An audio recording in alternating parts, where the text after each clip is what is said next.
dentro de la gravedad de este caso, el de María Ángela, afortunadamente se encontró con vida. Sin embargo, se generan datos iniciales que nos preocupan muchísimo, como el que se haya tratado de una privación ilegal de la libertad, como el que describiera en el momento de su hallazgo que había junto con ella 2 chicas que también estaban pues privadas de la libertad. En fin, el lugar donde la encontraron, la posición, los signos de violencia, y nos preguntamos, ¿esto pasa recurrentemente en la Ciudad de México? Hay sí, por supuesto, denuncias en redes sociales, pero hoy se documenta un caso, hay una sobreviviente a este tipo de ataques.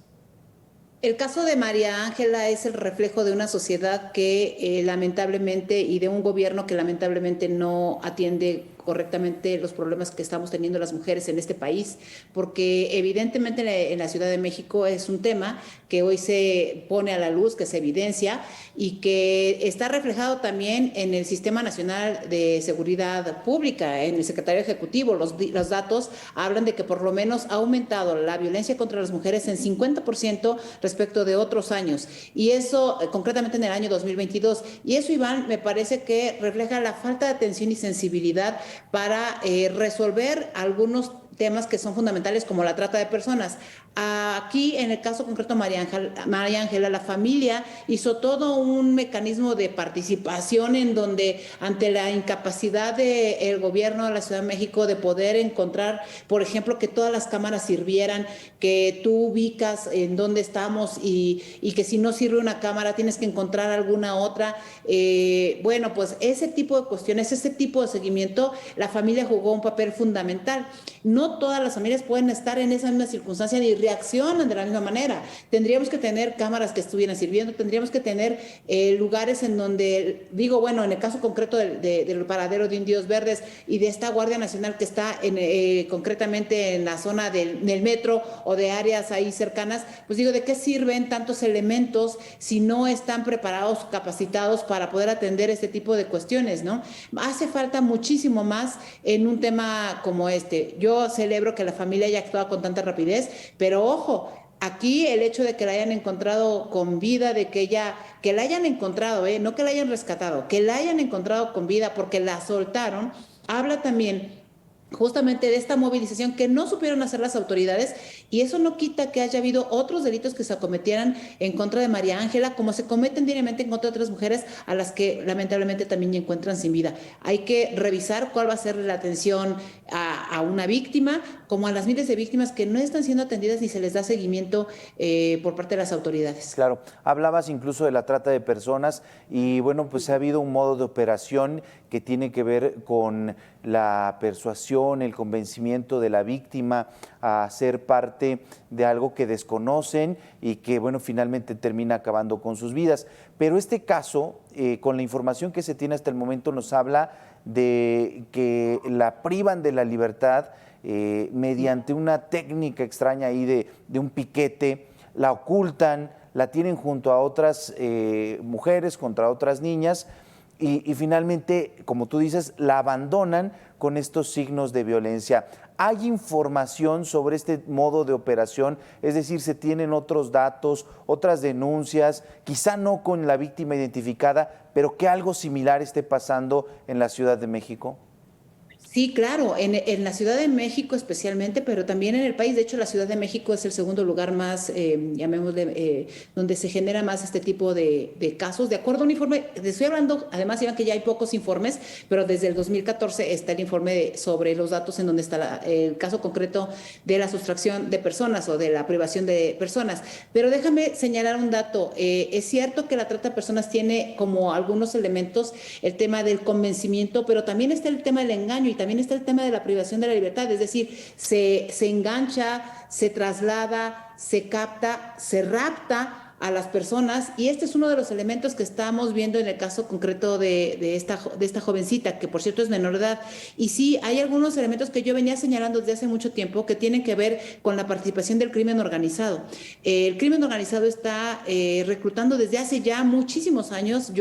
Ahí están mis participaciones cuando fui senadora y presidenta de la comisión, en donde yo exigía justamente que se interviniera, porque este delito de la trata no es un delito que solo tenga como fin la explotación sexual. Hay otros fines de explotación, entre ellos a los niños y jovencitas, a los que utilizan como sicarios, a los que utilizan para entregar drogas, a los que utilizan para hacer halcones, a los que obligan para hacer otras actividades de índole delictivo por parte de los grupos organizados, concretamente el crimen organizado, Iván. Entonces, estamos ante un problema que no ha disminuido, porque la trata de personas es uno de los problemas que ha aumentado. En el caso concreto de María Ángela, yo desconozco cuál haya sido, ella está desorientada por la información que tenemos pública, pero también es cierto que desconozco cuál haya sido el mecanismo de por qué le permitieran. Quizá pensaban que ella estaba muerta, quizá pensaban que a lo mejor ya ella no iba a sobrevivir, no lo sé, pero el que ella haya sobrevivido nos permite vislumbrar lamentablemente ante qué nos estamos enfrentando, Y fíjate bien cómo aparece el tema localizada. No la localizaron, la encontraron, que es distinto. Y déjame decirte por qué es distinto. Porque no fue derivado de una investigación de las autoridades.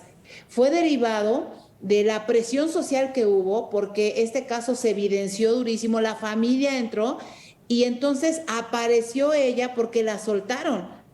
Y sí es importante el tema de no localizada, porque no fue rescatada por las autoridades. No sé si me estoy explicando, Iván, pero es una diferencia fundamental e importante, ¿eh? Claro.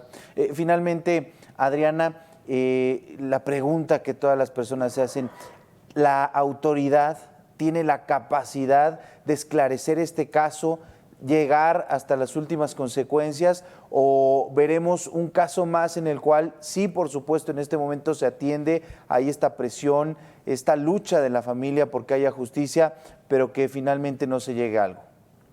Sí, a ver, perdóname que hace rato estaba cambiando el nombre. A ver, mil disculpas.